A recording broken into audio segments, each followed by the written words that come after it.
So I just got off a call with Erin Bagwell. She's the founder of Dream Girl. You might have seen it on Kickstarter.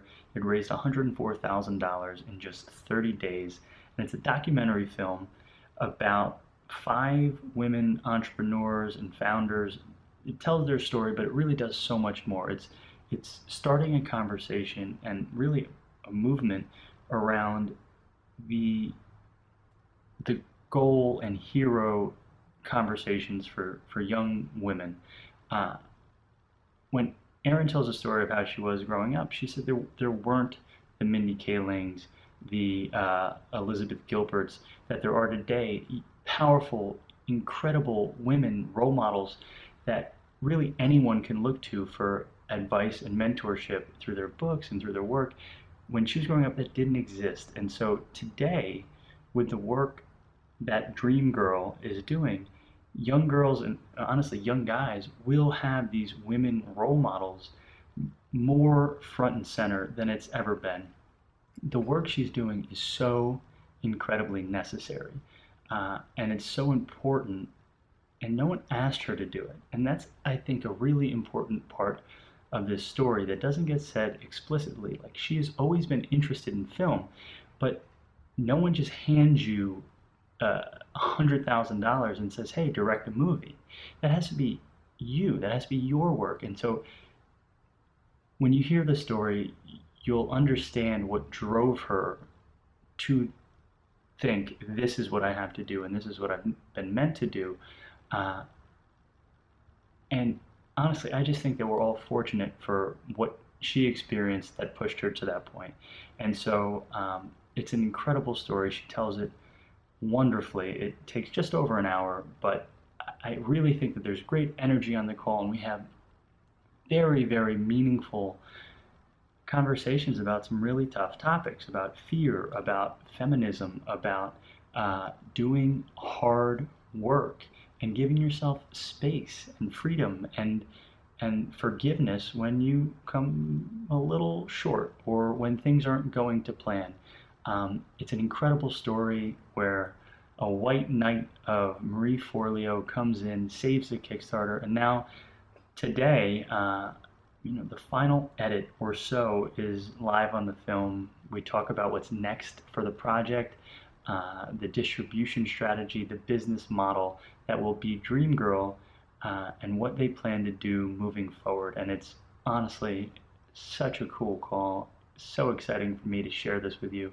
And so, without further ado, please enjoy my conversation with Erin Bagwell, the founder, director, creator of Dream Girl.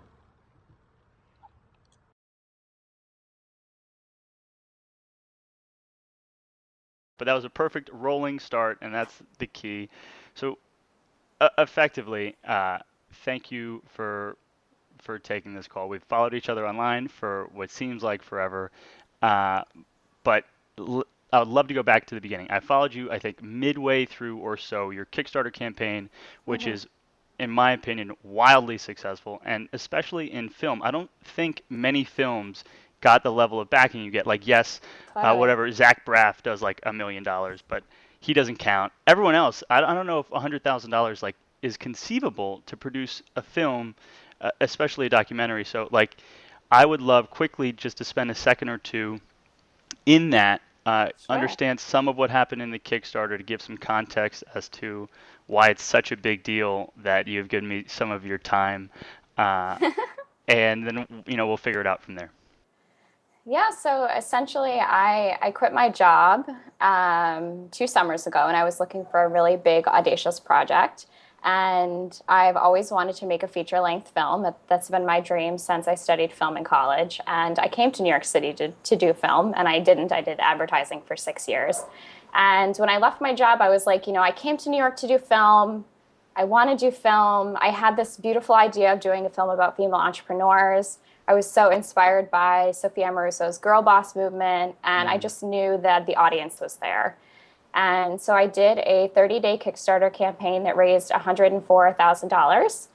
And it was totally insane. It was, meetings all day, calls all night. I worked every day for 30 days to make that goal. And, 7 days before we closed the campaign, we were at about $37,000. And our initial goal was 52. So we needed to raise about 20,000 to actually make that goal. And I actually got on a call with business guru Marie Forleo, who had founded, and really, the message really resonated with her. And it was cute because I didn't know a lot about Marie when we got on that phone call.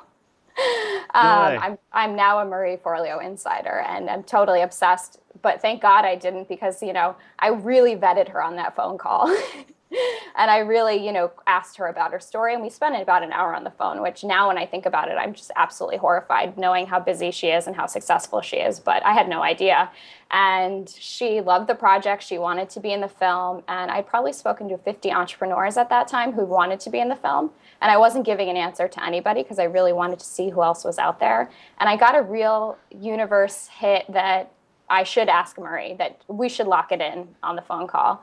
And so when she, we agreed that she should be in it, and she was all in, she sent out her Marie Forleo newsletter on a Friday, which is very rare for her. I also didn't realize that was like a big deal, that she broke her Tuesday format. And we raised, I think it was $80,000 in like 3 hours. So it was like a really bonkers. What? And me at this point, like, I had been, working my ass off to try to get, the $2K a day we needed to raise the money. Yeah. And really just a bit downtrodden that we needed $20K to go in 7 days. And how was I going to make this money? And, every day I felt deeper and deeper in love with the project. And I knew that I had to bring this to fruition. And so I can't describe to you, I'm getting chills thinking about it, sitting in my pajamas.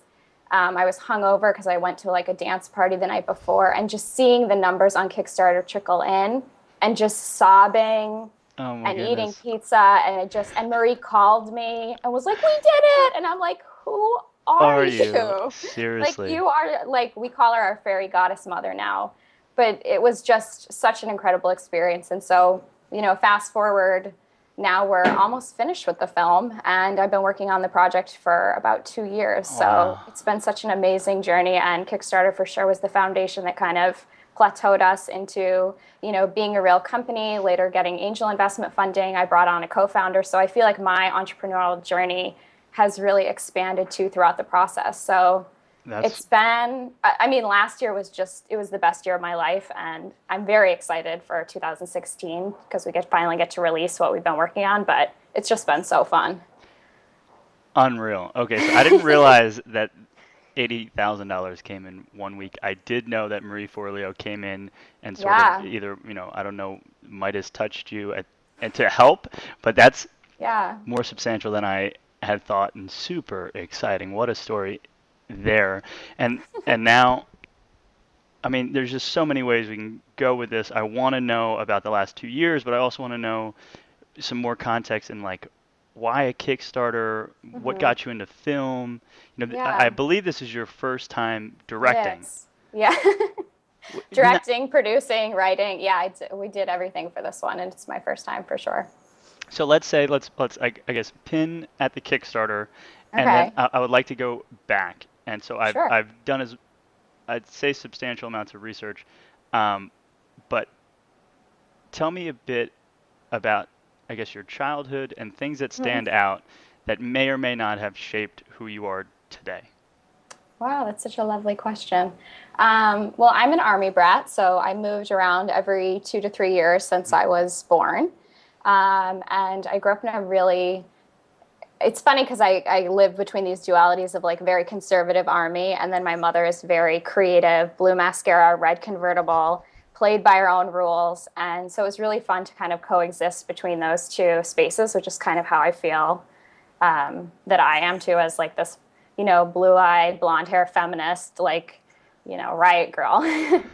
So the duality is really fun for me. And I just grew up in a household that really valued art in a great way. And really, my mother and also my father really encouraged me to just go for whatever I wanted to do. Yeah. Even in college, I had started out as an international business major, and my mother was like, "You're so in love with the arts and the visual arts. You know, they have this program called Digital Media Arts. You should, if you want to do video and film, like you should do that."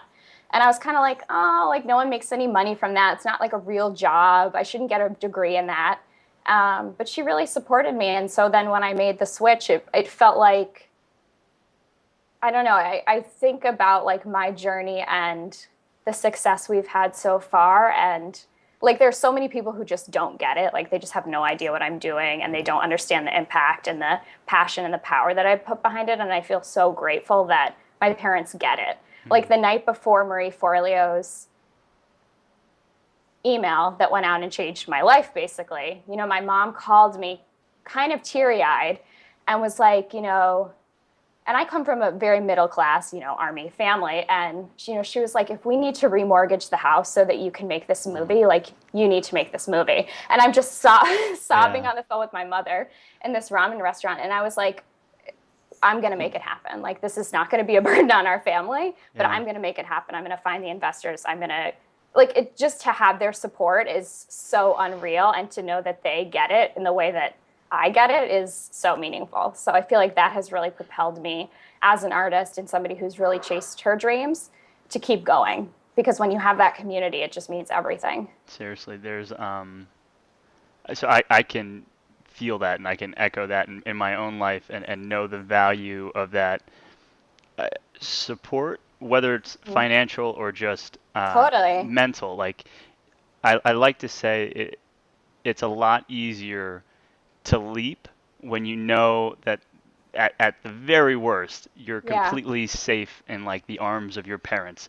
And you know, I that makes a lot of sense now because not everyone can just no, it's such stop. a privilege, You know, for sure. And it's a special thing, but it's I think it's something that even if it doesn't exist for you, there's something that you can take from someone else or from us saying that like we have this very special thing in parents that support us.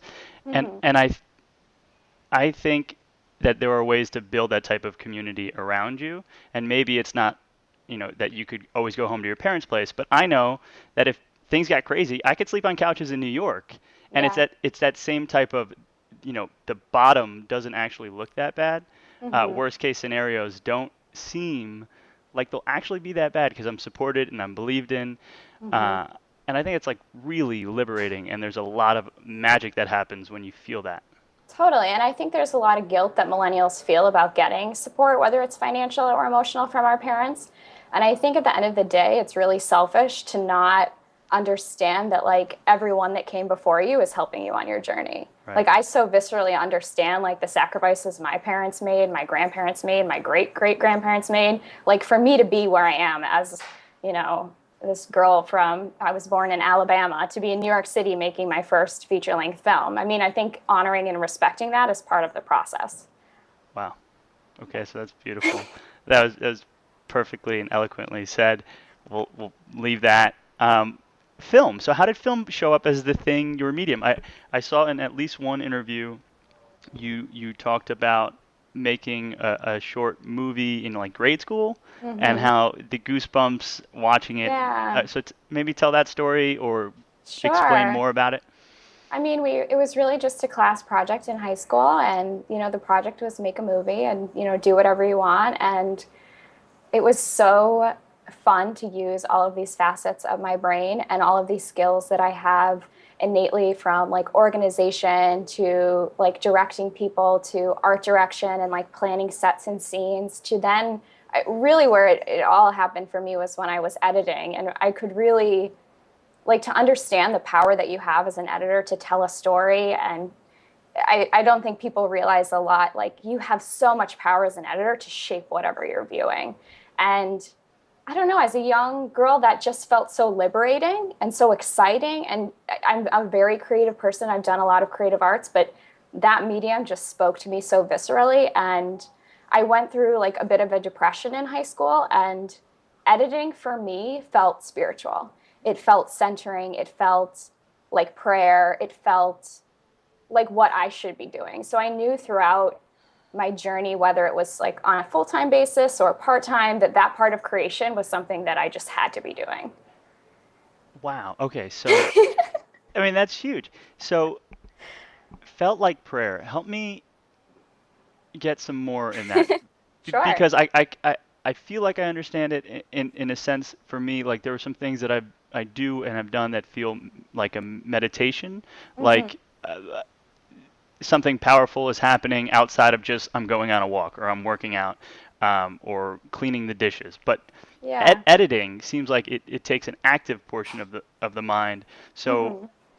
I don't necessarily follow the prayer yet, but I want to know more because it seems ideal. That seems like everyone should want to feel what you feel when you edit. So so help me kind of make some more sense of that. Do you still Yeah, feel I it? mean, yeah, absolutely. Okay. I mean, every time I think, I'm just thinking about like Shonda Rhimes when she talks about like getting into a groove writing and what Yeah. it takes to get her there. And then when she's locked into that zone. And I think it's like when you're doing something that feels like nothing else matters and when you can really fall it away. I mean, like I can't run any other programs when I'm editing because it's so intensive on my computer, but it locks you in a way that like I could do it for like 8 hours and then be like, oh my God, like 8 hours. Like it's one of those things where you zone in and everything just feels really right. And Got I it. don't know, it just feels like time passes and you have no idea. That So kind of thing. a word that's showing up for me is flow. Like Hmm. people call that like a flow state, Yeah. where there's like a heightened sense of things and you're recalling and pulling on things that aren't necessarily possible to recall or be pulled up in general conversations or when things are normal, but when you're in that zone it's just like there's an ability to pull on some magic. That's what kind of we're talking about. Yeah. And it's strange too because, I am running a business and I have employees and I have a co-founder. And so like there's so many different parts of my brain that I utilize day to day. And it's always for me about like trying to figure out how I can get back into the flow and like how I can preserve my energy and my spirit for like when in the day I need to be editing. Because at the end of the day, all of these different facets that we're creating and building go back to this film. So it is really important that I'm spending the best hours of my day, like giving our audience an amazing documentary. That's awesome. All right. So I'm every time my head comes down, just so you know, I'm taking notes. Yeah, I want yeah. to make sure that we hit some of these things that pop up to me. Uh, and so the last thing I want to do in the back, and then I want to actually approach some of the things that you've touched on, is as a young girl, who Hmm. were the people you were looking up to? Like, who were you being informed by? Was it music? Was it your, family, teachers? Yeah, I mean, I feel really lucky again in growing up in a duality where I had no media role models that I really like fascinated over and like fangirled over. Lena Dunham, Shonda Rhimes, Minnie Kaling did not exist when I was in high Right. school. So I feel like there was a real longing to belong and a real interest in being part of an industry, but not seeing myself represented. And I think that's a huge part of why I'm creating Dream Girl. I mean, this film for me is like what I wanted to see in high school. This was the like path to be ambitious and be an entrepreneur or be a CEO or make $1 million. Like this film is like my gift to my high school self.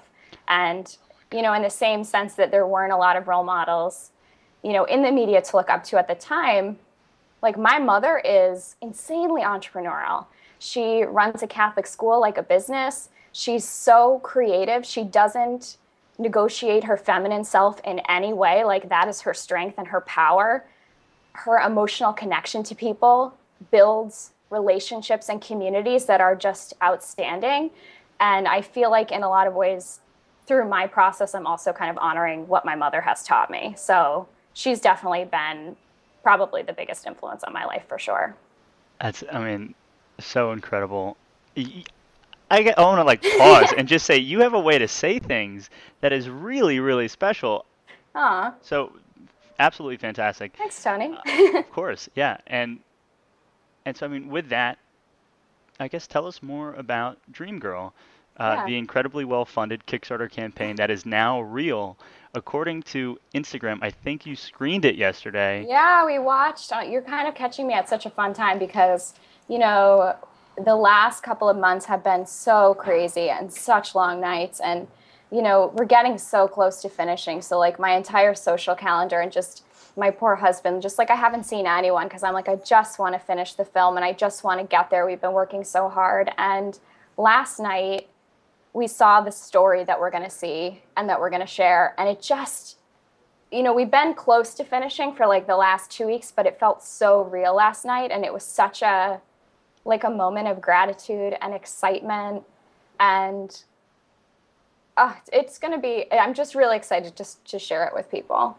And you asked about what Dream Girl is, and it's essentially, or do you want to? Well, yeah, I mean, I want to let you keep going. I have the context based on the Kickstarter and some of the interviews, but I'm Yeah, wondering how, without revealing, but like, what is the narrative? How does it flow? It's sure. because it's more than just interviews, Yeah. I suspect. So essentially, I'm really, really curious about how women run their businesses and run their lives. And Dream Girl is not a blueprint of how to open an LLC or a bank account and the steps you take to be an entrepreneur, because unfortunately, you don't get one of those when you become a founder. So it's really a spiritual journey of, what does it really take to view yourself as a leader, but then like how do you execute and how do you feel, how do you move through insecurities and how do you balance your family life and how do you raise $1 million, like how do you find all of these pieces of yourself through this journey, because it's such an interesting and romantic idea, right? You're going to leave something, you're going to jump off a cliff, you're going to do something that nobody else has done before, and I hadn't seen it through a feminine lens and like what that looks and feels like and the support it takes to do that. So it's really, we're hearing from 5 women whose ages range from 25 to 84, and we're learning about their journeys. And yeah, our 84-year-old is everyone, Clara Villarosa, who started her first business when she was 53 years old, and she's just like this powerhouse goddess woman, and everyone's going to want to grow up to be like Clara. That's So it's a really fun and really emotional and just really insightful view into what these women's lives look like, and also how we can learn and shape our journeys from them. Because I think a lot of, like I said before, about we just don't have these role models and these icons in the media that we should be looking up to. We so very well know Mark Zuckerberg and Steve Jobs, and I want Clara Villarosa to be as well known as Steve Jobs. And these women who I've spent the last 2 years getting to know are just outstanding and incredible. And it's like the best dinner party you've ever been to is how I describe the film. very cool. Yeah. Okay. Million things going through my mind. I'm wondering, so I guess before the Kickstarter, I know it was Feminist Wednesday. And Yes. Feminist Wednesday started as a side project while you were either employed or freelancing doing, I want to say, like motion graphics Yeah, or, yeah, okay. So you were in film, yeah. but in advertising or Yeah. something. And so you weren't creating the films, you were doing things around it. Um, I guess give us some more context just before the Kickstarter, and Yeah, because I sure. guess the film as an interview series makes sense in the context that you had just spent 2 or 3 years or so a year um, interviewing a ton of women founders and entrepreneurs. Totally. So, I when I moved to New York City 6 years ago, I worked for a tech startup that was run by 2 guys. And I feel like my experience in the startup world has always been through a male lens. I've always known friends or worked for people who are male founders. And, a couple of years in advertising, I started working at this really, it wasn't a corporation, but it was an advertising wannabe firm that had a really corporate energy. And it was horrible. I felt I was sexually harassed. I was verbally harassed. I was talked down to. I was underestimated. And to the point where my personality started to change. Like I started modifying my behavior. I started dressing differently. I started it was just so bizarre to see yourself, and I'm a very like warm and outgoing person, like start to actually shut down, and to see myself walk into that building and feel like my soul was being crushed essentially. Oh no. And so I felt so desperate to hear other women's stories and to connect with my tribe. And I felt embarrassed that as a white woman of privilege, it had taken me so long to realize that the gender roles and biases that women experience all the time, I had just not experienced. And so I kind of delved deep into feminism and really, really found my people and found enlightenment, and I found inspiration. And when I started to realize that, you know, the way I dress or the way that I talk or the fact that I'm a young person, it should not be biased to me at all in a workplace. And when I got to hear other women's stories, you know, that reflected that, it gave me power. I was like, I'm not alone. This isn't my fault. This is the way I need to move through it. It was really, really inspiring, and empowering is like the best word to describe it. So I started Feminist Wednesday as kind of like a rebellious act in that corporate environment, because I needed so desperately to be creative, which I wasn't doing there, and to also find my people. Yeah. And I really did. And it was through Julie Siegel, the founder of Dear Kate, that I found a founder who was my age. And I was like, I remember meeting her and just being like, watching her walk around the room and just being like, so in awe of like what it could look like and what it could feel like. And she had employees, and she had raised $1 million in investment. And I was like, what are you talking about? Like, how does this exist? And how do I not know about it? And so really that became the mantra for the way I wanted to kind of live my life, and also what inspired me to produce Dream Girl. And I'm so excited that Julie is in the film as well. Wild. Okay, so a lot to unpack. A lot I think going on a there, lot yeah. to unpack. So I had heard, I might have been in the Clinique series, maybe about your last day, or at least mental last day in corporate, as this day where you had done a ton of work, and it was just totally missed, and you were sexually harassed, and that was the final straw, and you were like, how have I put up with this? I'm done. I'm out.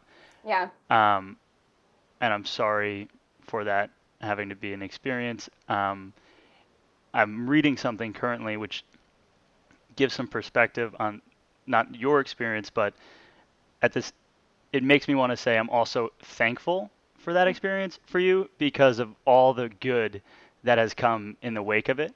Yeah. Unfortunate, but you know, I think there's going to be a lot of young women and young men who get to grow because of that shitty experience. And I'm sorry, but also thankful. And what I want to just like also shine some light on is how incredible it is that you have a mentor peer who has shaped the way that you show up in the world today, and how special it is, but how it doesn't need to be uncommon. And so I'm wondering, I love the strategy of like, I feel lost, so let's create a reason for people to find me. And I'm wondering, how did you get started? You know, because I have to expect that as people watch this, either now or like in the future, they're going to feel alone, lost, confused, unsure. And so those first steps of like, how do you find Julie, or how do you find your first interviewee, meetup groups, something like that, I'm suspecting, but like, what is the story around that? Yeah, I mean, well, first of all, I want to say that I never ever expected to be the founder of a feminist blog. And if you would have told me that that's the way I would have like tapped into my dreams, essentially, I wouldn't have believed you. And I think when we follow the things that make us come alive, there's something really special that happens. And it doesn't have to have an end game. You don't have to have like a finish line. Sometimes you should just follow the things that you feel curious about. Elizabeth Gilbert actually does a really beautiful Oprah talk. Have you seen that? Where she talks about the jackhammer and the hummingbird. It's so good. Well, watch it. No, I don't know that metaphor. Oh man. So I love Elizabeth Gilbert. Yeah, I'm obsessed. I have Okay. a real big magic problem. Just everything about her is amazing. But essentially she talks about the idea of like following what makes you curious. That there's two types of people. There's the jackhammers, and I consider myself a jackhammer. Like, I've known I wanted to make a movie forever. I stay on one path. I'm chiseling away at that path forever. And then there's some people who are hummingbirds that just follow what makes them curious. And we don't have to have this like total passion that you know what you're doing and you're living your life totally. Like, some people's experiences are different, and we need to honor that too. And I think it's about finding things that like excite you and interest you, and also things that push you a little bit. Like, being a feminist is a bizarre and like really fun experience that has shaped every relationship I've had with my family, with my husband, with my friends. So it's kind of fun to engage in dialogues and conversations that maybe open you up a little bit more and make other people a little bit uncomfortable. Yeah. So with that, I feel like we have to dive in to the idea of just feminism for a bit, because Sure. I think in terms of its definition and its denotation, like, Mm-hmm. how can anyone be uncomfortable or uncertain about being a feminist? Like, I Yeah. am most certainly a feminist, Yes. right? And now, why? So, and I don't want this to become something where it's like there's one Italian kid in class, and so he needs to be the voice of all Italians, and there's one girl in class, she needs to be the voice of all girls. But I'm asking specifically for your perspective. Sure. You know, what are the issues, and why are people getting, hung up, and and are there ways to fix it? And I suspect that making films like Dreamgirl is you doing the work to create the change that you want to see in the world. And so, without going too deep, I would love to talk a little bit about feminism. Yeah, I mean, I think it's a great question. I think for me, it's like, it took me a long time to figure out that I was a feminist. I think, when you have a mother who is as wonderful and insane as mine is, it's something that's part of, your upbringing. Could you give us a working definition of feminism, just so that we're on the same page and anyone who's listening might now understand? Yeah, so I mean, feminism is essentially the equality of the sexes, politically, socially, economically, as Beyonce has taught us through the through her Flawless song. And I think the really cool thing about feminism is that it's a really personal and unique expression for everybody. Yeah. It's seeing the world and understanding the different gender lenses and bias and privileges that we all have, and kind of breaking those down and saying, okay, well, I might not see a lot of female CEOs or female directors, but like, that's what I want to be. So that's what I'm going to go for. Hmm. And kind of allowing it to shape your experience in a way that makes you feel more comfortable with who you are. I also don't see a lot of women with, arm sleeve tattoos. Come, And come that's to Austin. Come to Austin. They're here. Yeah, but especially like in the, the business sector. For And sure. that's part of my identity and the way that I view myself. And, it might not be everyone's definition of femininity, but it doesn't have to. And I think also allowing women to express themselves in the way that they want to and not being able to be mad about it is also part of being a feminist. We get to make those choices for ourselves. That's beautiful. And so, how can I, as someone who wants to support that, Hmm. a young man, white man, as privileged as you've been, Sure. potentially, definitely more, I would suspect now. Um, how can I support that mission? Yeah, I mean, I think it's really about tapping into the empathy of what it feels like to be other. Hmm. I had a really interesting experience where I lived in Hawaii for 3 years, and I was the only blonde girl in my class of really dark skinned, dark haired beauties. And I really wanted to dye my hair brown. And I really felt like I couldn't fit into this normative. Hmm. And, something that had served me my whole life of being blonde all of a sudden was, a reason for me to be an outcast, essentially, and a nerd, because they didn't have, Caucasian ladies at my school. So I think understanding and putting ourselves in experiences where we can be the other Hmm. as a person of privilege is really, really powerful, because it's not something we get to check ourselves on a lot, because we don't really often get to experience discrimination in that way.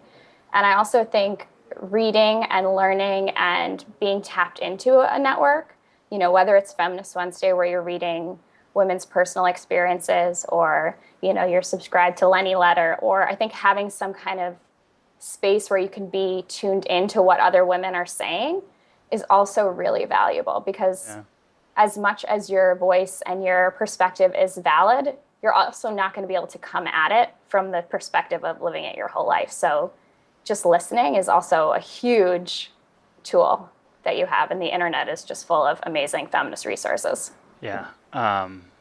So I mean, that's interesting that you say that, because in the last year, I think I've really personally put a lot of intention into reading women founders' stories, their books, watching the Elizabeth Gilberts and the Brene Browns, like just do things that I've never seen people do on stage in storytelling, and in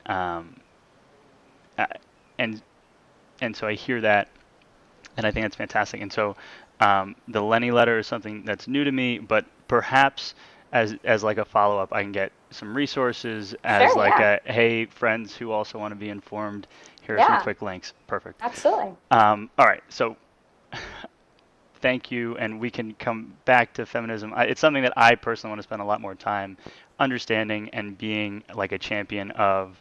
And I think Lean In Men is a group that I've seen online, and I've joined it. My group is very inactive, but there's just so much. I feel like there's just so much out there, and so much possibility, and it's exciting to be here with you and try and champion the cause in this small way. So thank you. Yeah, and the other thing that you just reminded me of is, when I would go out and pitch a Dream Girl, people love female empowerment.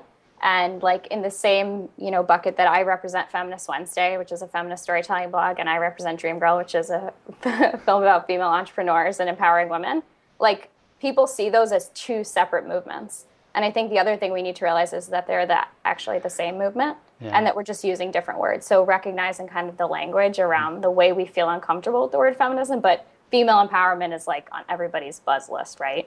So it's just really interesting to see the language behind everything. It really is, and that's something that I'm trying to spend some more time understanding, is like how important semantics and like word choice is. And so I spend a lot of time in sales messaging and in crafting compelling narratives, and word choice is so huge. And I mean, maybe that's part of the reason why I was called to Dream Girl as this. We're told, she's a dream girl, and that's almost exclusively a statement of like aesthetics. Um, Trophy girl, perhaps trophy wife, and now all of a sudden you throw a comma in it, and it's this so empowering, powerful statement that I just loved from the very second I saw it, and so it's absolutely awesome. Yeah, I actually have a story. So I met Gloria Steinem at the documentary India's Daughter. It was premiering in New York, and I spotted her. Do you know who Gloria Steinem is? The name, if you give me her work. She's like one of the most famous feminists, essentially. Okay. She just released a book called On the Road, which would be a great read, actually, for any of your listeners. It was one of my favorite. Actually, I refuse to finish it. I'm going so slow. It's so good. But anyway, I saw her in the back of the room, and I recognized her from her ponytail. I've always wanted to meet her, so I got like full body chills, and I was like, "That's Gloria."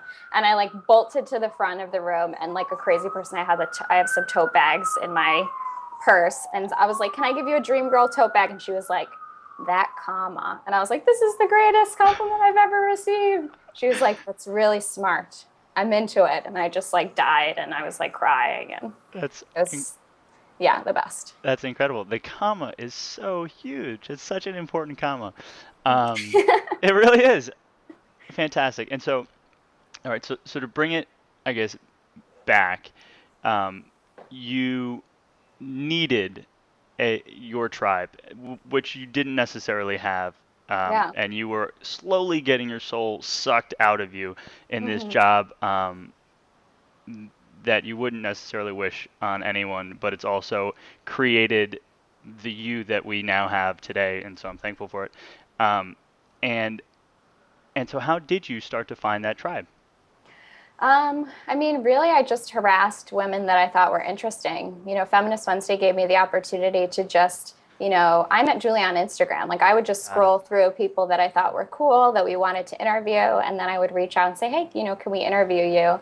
And so my meeting with Julie, really, she invited me to, she was at the time planning a YouTube video, and she wanted some, ideas and things like that. And she invited me, and I went. And I think the other really important thing is, people invite people to stuff all the time, and you actually have to show up. That's it. You actually have to put yourself out there. You have to go into spaces where you don't know anybody else, and you have to physically like make a human connection to that person. Because once I met Julie, I was like, I'm never letting this girl go. Like, I'm going to follow her around forever. That's incredibly powerful. So you found her on Instagram, and was this pre the now I can't think of her company, before her Kickstarter campaign, I believe it was before her Kickstarter campaign. which Yeah, also because did she incredibly launched. well. Yeah, she launched hers like 3 months before mine, and she was funded like in the first hour. And I was like, I hate you! I can't believe you did this. And I bought her a bottle of champagne and went to her party for it. Yeah, Unhappily. she ran a really great campaign. I stole a lot of that to help another company in December of 14. And so I I mean, it seems almost too simple. People are going to be like, wait, so you just found her on Instagram and messaged her? Yeah. In that first outreach, were you like, hey, I make videos, can I help you make videos? Or was it like, No. hey, I just love what you're doing? Yeah. Hey, I think you're cool. I want to, showcase your work on my blog. She was like, great. And then it's about initially reaching out and, making a connection with that person. But the other thing is if you're admiring somebody and they're having an event or something, like, I think people are always shocked about how accessible other people are and how available and ready. I think one of the things that I learned through this movement is that women in particular, it's really hard for us to get mentorship. We just don't have a lot of women at the top who are, if they're at the top, they probably are already over mentoring anyway, because there's not a lot of women, and millennial women are like storming the gates right now. So peer mentorship is huge. And so I'm always, talking to other people or mentoring the people on my team. And I think there's such an availability that, women especially have. And I think millennial men also have. But I don't know. I think don't create barriers for yourself if you don't have to. I've met so many people on like Twitter, Instagram. My co-founder and I met online. Like it's so cool. You have no idea who you're going to be. Yeah. You might as well reach out. I agree. And I mean, we met the Oh, same, yeah. we met the same way. And so I agree. I just wanted to press on that so that point was made and reiterated. But now, so I've had coffee with Julie. She is absolutely incredible. Getting her after the Kickstarter, as she was looking, I think, to build either a board or look for a CEO. So I haven't been caught up in a little while, but that's one thing. So pre-Kickstarter, Julie Siegel is one thing. Marie Forleo, hundreds of thousands of people on her mailing list. Yeah. There's a difference on those outreaches. Yeah, for sure. And so, rather obviously. How do I get there? How do we get to the Marie Forleos? And I have a guess where you're going to go, but I would love to know, what's the difference? I think the reason that I found Marie Forleo is because, Kickstarters are about making money, and we needed to find a community of people who had and supported things online. And so, basically somebody had given me the advice to separate your deck of people you're reaching out to by categories, specifically for Kickstarter. So I reached out to feminists, college students, women entrepreneurs, mom entrepreneurs, anybody that I felt would fit into what we were promoting. And the life coaches came through. They were the ones who put $20 down or $15, and I was like, great. So these are people who I'm gonna find who are interested in the story, that want to support it. So then I just went on a rampage of like, who are the 50 best life coaches? I just kept digging deeper. And that's right. You didn't know who Marie Forleo necessarily was at that point. Yeah, I had no idea. That had to be because I feel like it might have been overwhelming if you had context, or did you get context right before you reached out? I mean, I knew that when she had tweeted us at one point and shared it, and we made like $200 off of a tweet, I was like, oh, like this woman is serious. Like I knew, but I also didn't know, Got it. probably to the benefit of the situation, because I would have been absolutely too nervous to talk to her. Big deal. But essentially, I reached out to her and I, did these cute emails that were like, do you want 15 seconds of inspiration? And I wrote three sentences. I kept my emails super short. I made sure they knew it was coming from the founder and the director. Yeah. And I had a little YouTube link of a 15-second version of our Kickstarter video. And I was like, if you want to see more, then you can click more. So I sent it out to all the 50 of the life coaches. And Marie had actually seen it already through another channel. And then when I reached out to her, she reached out again. So it was really just through her Twitter email that I was cold calling her, essentially. That's awesome. And I mean, just because I love strategy and I would love to dive deep, you were doing that one-off at 50 people. Yeah. Perfect. But had you already built a mailing list of people that were interested from Feminist Wednesday that you were using like a MailChimp or something like that to reach out to? I was definitely using the Feminist Wednesday community, which turned out to be $13,000 worth of our backers, which is incredible, and I'm so thankful for them. But then we didn't use MailChimp for, I had my list of 300 people to reach out to, and then once we drilled down and figured out, okay, these are the new people, then I started making new lists and things like that. But I just used Gmail. I didn't use MailChimp for the bigger, or for the more delve-deeping stuff. Cool. And then just again, strategy. So you're in Kickstarter. So I reach out to my community. I'm building a small little network of entrepreneurs. And they're asking, ask for some specifics on the Kickstarter. I know that you wrote a great blog post on how to run a Kickstarter, so I will link to that. Yeah. But I also have a PDF if anyone's interested that I just made of 20 pages of the strategy and the experience and things like that. So if people want that, they can email me and I'll send that to them as well. Yeah, definitely. And so were you using backer updates to kind of gather support? How are you communicating in those first 3 weeks before you, I guess, hooked the white whale and and things just kind of changed? So I kind of learned pretty quickly that my network was worth $20,000 and that I was going to have to go outside of my network to raise the 50K we needed to make our goal. So basically I went to every networking event and took every meeting with anybody that would meet with me. And, the cool thing is that it was kind of just triggering oh, this person will talk to you, this person will like your idea, and I just showed up. Like we were talking about before, I think a lot of people assume you throw something online, it's going to create buzz, it's going to create action, which to a certain extent is true, but depends how much money you want to make, and when you need to raise 50K in 30 days, you got to leave your house. You have to get out of your pajamas. And I think there's something to be said about a beautiful email and a 15-second tagline, but when you can see the passion in somebody's eyes, when you can engage with them, when you can connect with them, I mean, that's everything. I've gotten so many more connections and pieces of advice and more people to talk to than I ever would through email. So really showing up and trying to find those networks and communities that have influence, you just got to go find them. So I think it's fantastic. Those networks and communities I kind of call motherships if you remember the movie Independence Day, where they were trying to fight the individual alien ships and it wasn't going so good, and then you attack a mothership and then boom, $80,000 in a week.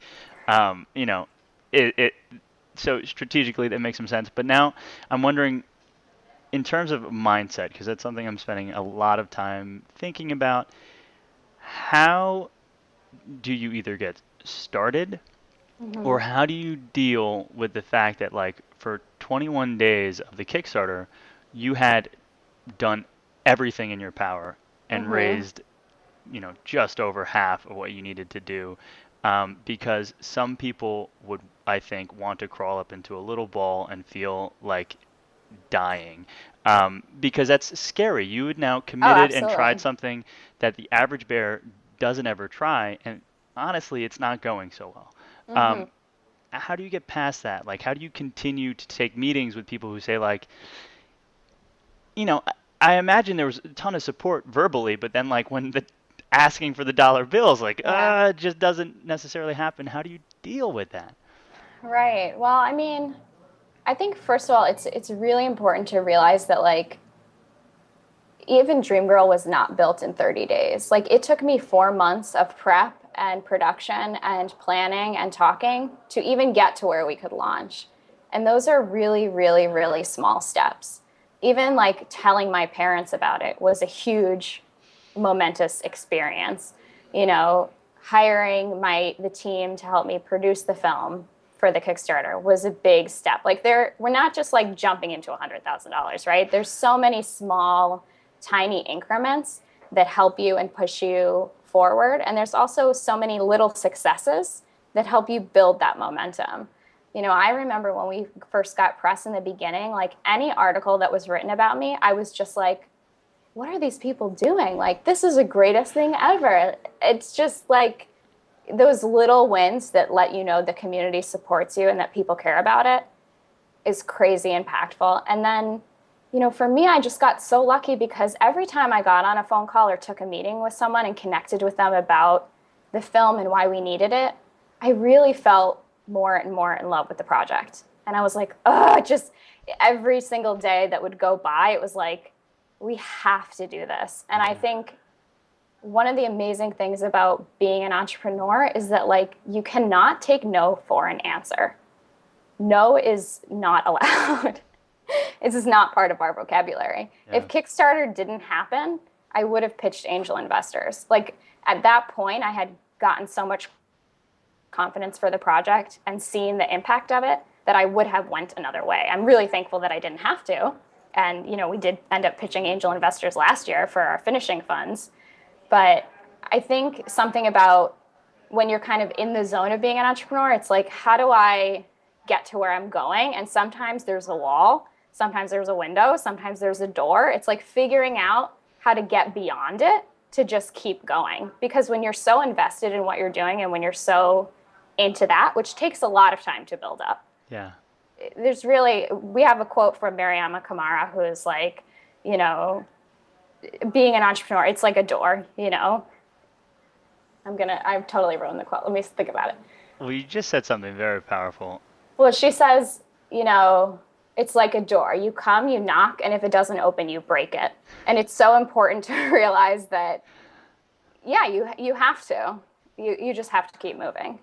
And I think that's fantastic. And the points that I'm hearing in that is that you started small, you got small wins. Those small wins build momentum, and that momentum is what allows you to kick down some big ass doors. Because like I'm not convinced that if the day you had this idea of making a film on the topic, which wouldn't have been named Dreamgirl at the time, I'm sure, if you were put on stage with $100,000, check to win, I'm not sure you win that check day one. Mm-hmm, for sure, absolutely. But after 5 months of bleeding for the idea of the project, yeah, you can have an hour-long conversation with Marie Forleo, who's like, yeah, I'm gonna. You know what? I've done however many years of emails only on Tuesday. I'm sending a Friday email to make this happen.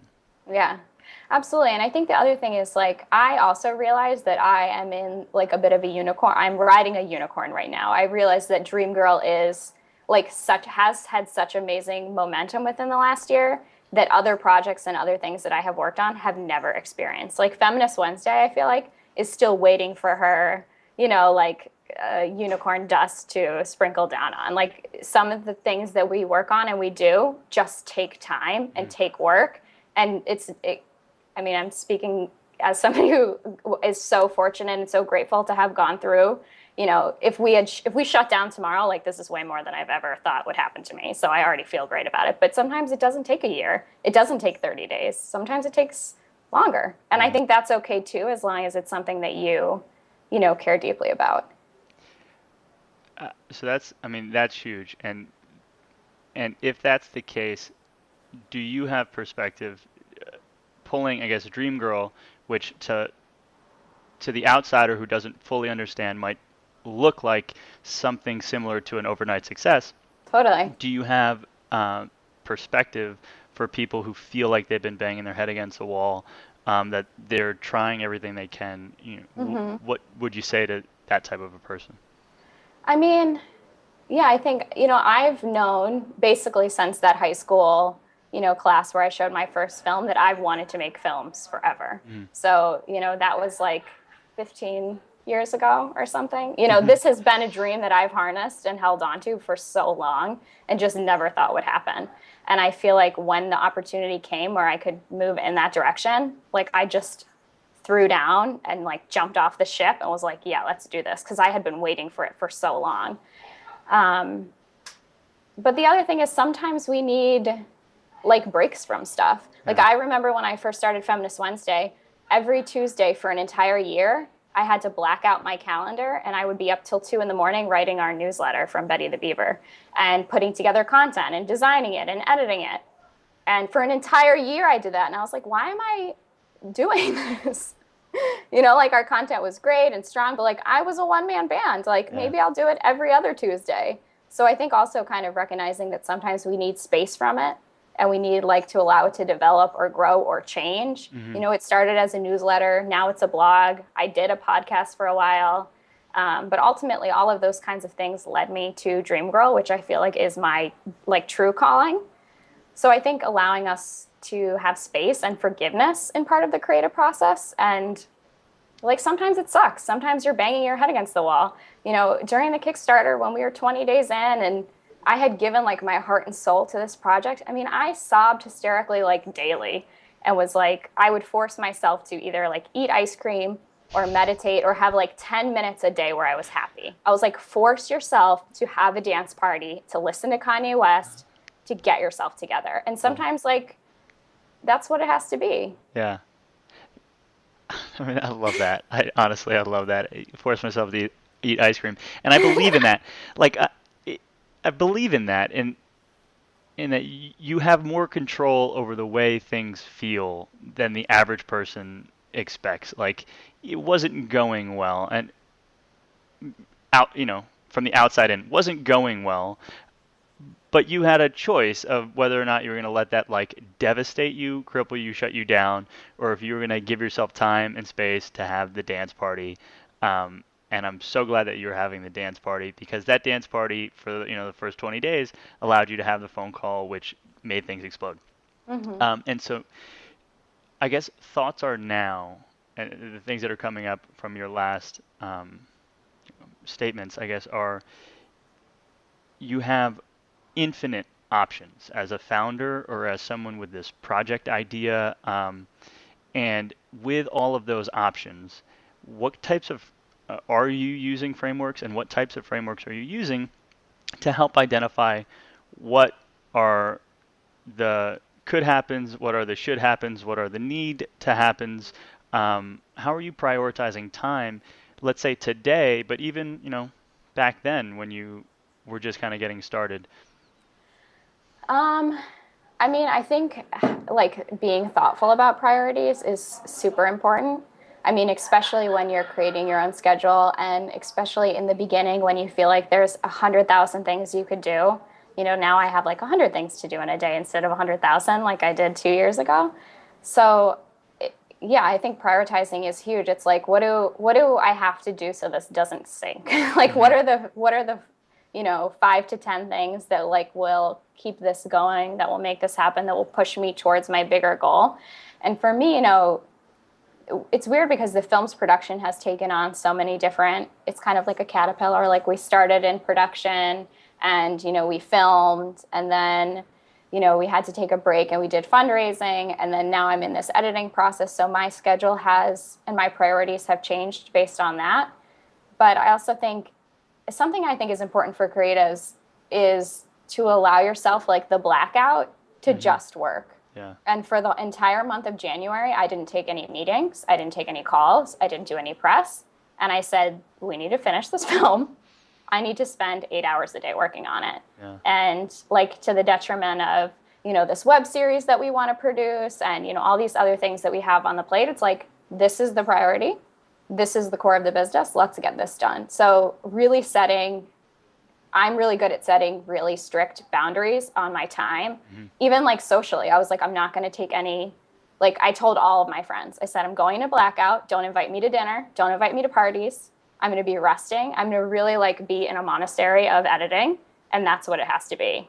And so I think allowing you to kind of shift your schedule, and now we're readjusting and we're kind of at this finishing phase, and I'm starting to shift my schedule in a different way, but knowing what you need to do specifically, and also giving yourself permission to be selfish, to be in bed by 9:30, to do the things that you want to do, to be home to make dinner.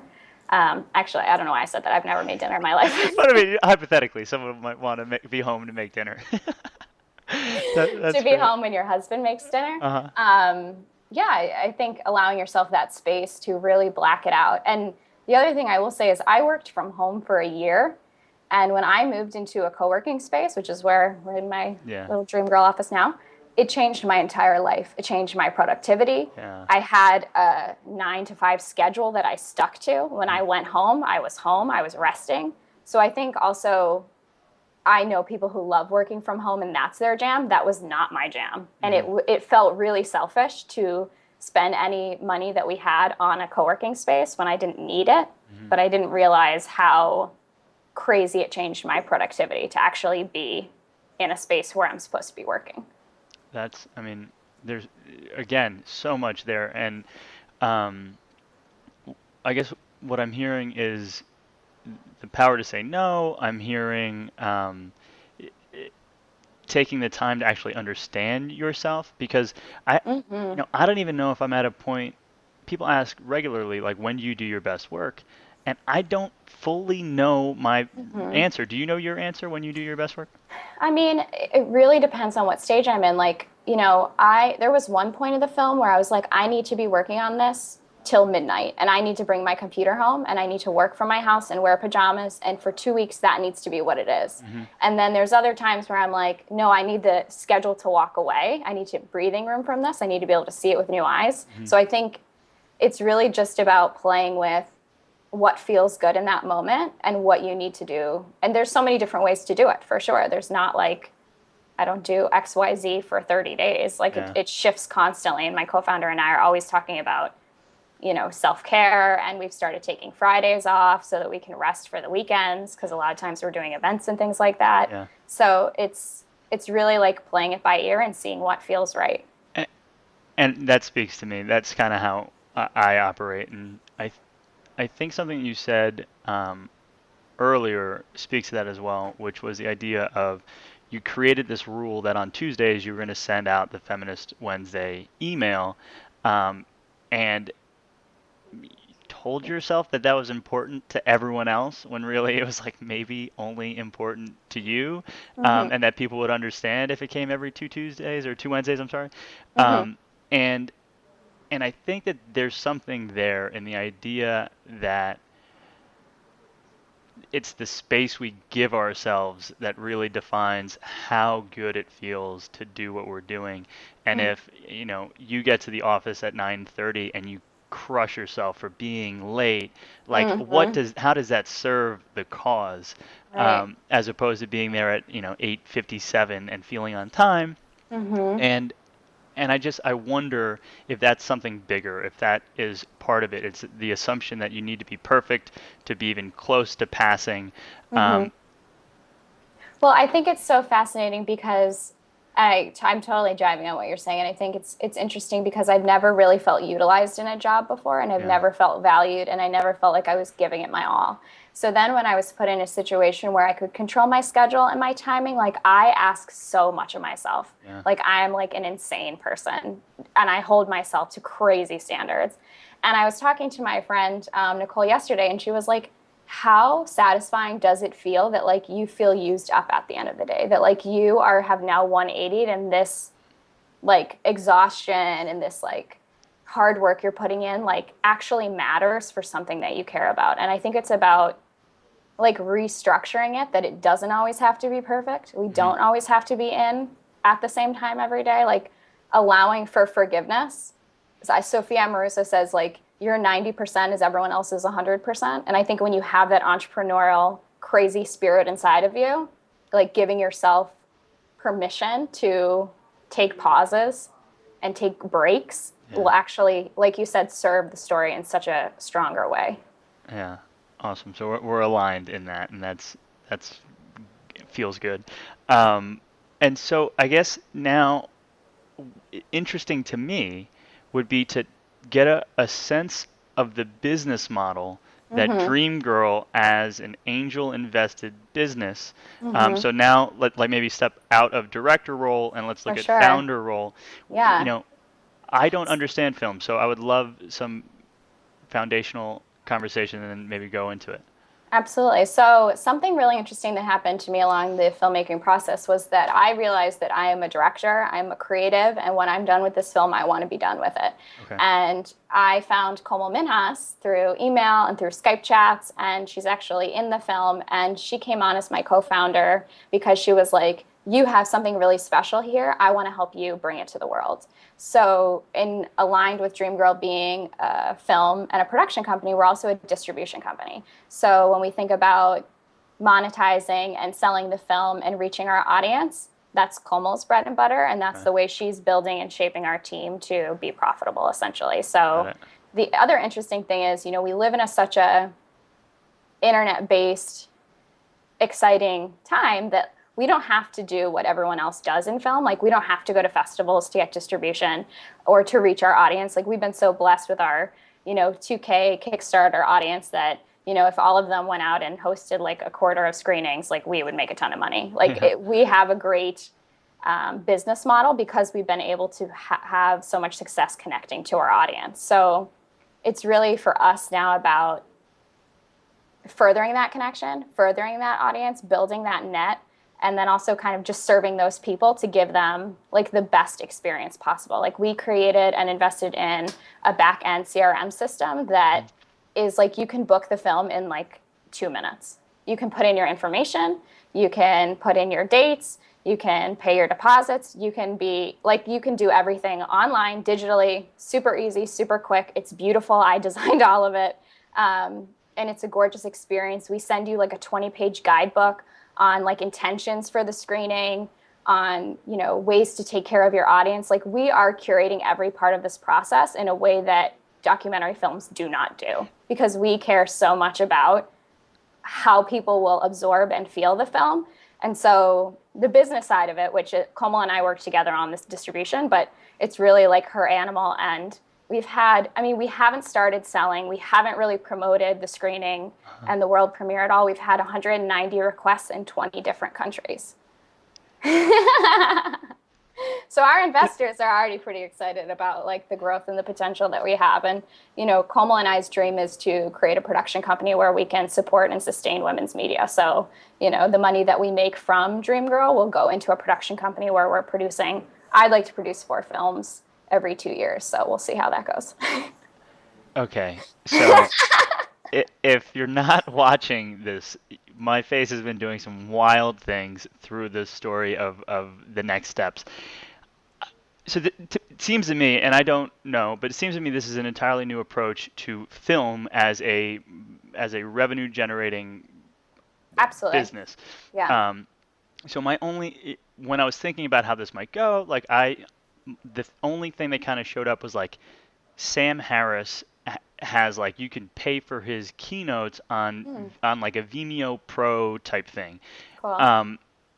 What you're speaking to is something totally different, Mm-hmm. where it's like a curated.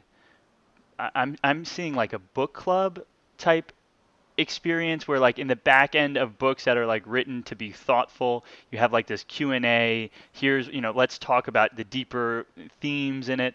How did you come up with that and the execution like just I want more. I want Yeah, to for understand sure. more because one of my personal biggest issues is when I talk to artists um, who are so caught up in the way things have been and the way that they've experienced them, so they can only look back to see that this is how film is made, and this is how music is made, and this is how you make money in music and in film. And it seems that you have totally flipped things around, and I need to understand how that happened. Yeah, I think it's a lot of things. I think Komal is like one of the smartest women I know. And when she came on to talk about distribution and, we want to do a live stream event, we actually have a couple of cities who are going to world premiere with us. I mean, she just has innately like a really strong understanding of the community and how to build it and what she's seen previously. And, women like Marie Forleo who exist digitally, who share content and then that curate their entire communities online, and they can move mountains literally with their communities, which we've seen and been, privy to, is kind of the end goal for us. As we continue to create films and to create content and to invest in other women's companies, it's like how do we build the community and how do we honor and serve them with inspiring and badass stories. Yeah. So it's like for me, it's like building our tribe so that in 10 years, we don't have to pitch, Sony or, the big picture companies. Like we can self-fund everything. And I think when you have an ambitious audience like we do, who's willing to throw down and support with money, it totally changes the game and it changes the way you think about it. We didn't start in an investor track. We didn't start with angels. So we've always kind of been thinking innovatively, like how do we do it ourselves first? And then if we need that outside help, how do we find people that also are willing to, come on and do something a little bit crazy and, and build us and help us grow. But I think we're constantly thinking about ways to innovate, but it's so much about the audience for us. Like when I watch this film, the quotes and the moments and the self-realization that you get through these women, it's so powerful and it shakes you a bit. Like I want this film to change people's lives, and I want them, once they're done watching it, to have a community that they can hash that out with, because it's not going to serve anyone to watch this. I mean, and you can, obviously watch it with your, friends at your house, or, you can watch it by yourself, but it's a community film. It's a film that will start a dialogue and start a discussion. And, as an entrepreneur, there's so many ways that you can connect with people. And, the women in the film are from 5 different industries, but I resonate so deeply with each of their stories and their characters in a way that like I have never experienced before. And I feel like those points and those moments will really spark discussions and dialogue. So we're really thinking about how people are going to feel afterwards and what we can give and honor them as a part of the process. That's incredible. And I don't know if this is asking too much, but like, what are some of those ways? How is it being priced? Like, how would I set up a screening, or could I, like, I'm just, what is it looking like tactically? Not that I think anyone else is going to try and execute on the model, but just to get a sense of it. I wasn't able, I didn't invest in the Kickstarter. I want to support the cause. What do I do? Yeah, well, essentially, if you want to host your own screening, you pay a hosting fee, essentially. And depending on if you're, a university or a school or a company or a networking group, we have different pricing tiers for those experiences. And something that we do that's really fun that other documentary films don't do is that we allow you to monetize your own event. So, if you want to sell for ticket prices or create a conference around it or an event or a dinner, you can do that. So we charge one fee that you then can monetize through your own community, which I think is really spectacular. Very cool. Yeah. And then basically we'll have the film available for download.